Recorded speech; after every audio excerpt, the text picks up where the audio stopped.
In today's video, guys, I want to talk to you about having a really good set of impact sockets that are specifically designed to protect chrome wheels or aluminum wheels. You don't want to scratch your rims while you're taking your lug nuts off.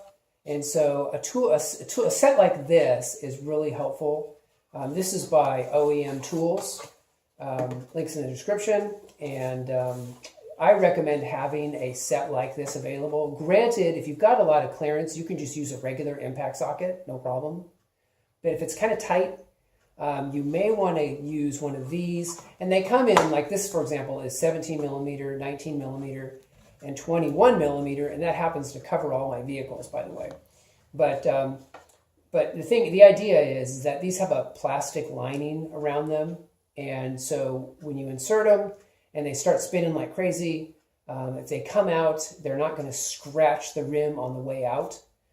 Instead, the plastic's going to scratch. Like this has some scratches in it, but it's designed to scratch. It's designed to be much softer than your, chrome-plated rims or your aluminum rims, whatever.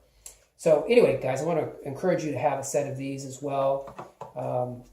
Anyway, that's it for this video, guys. Just wanted to make you aware of these, and I look forward to talking to you guys in the next video.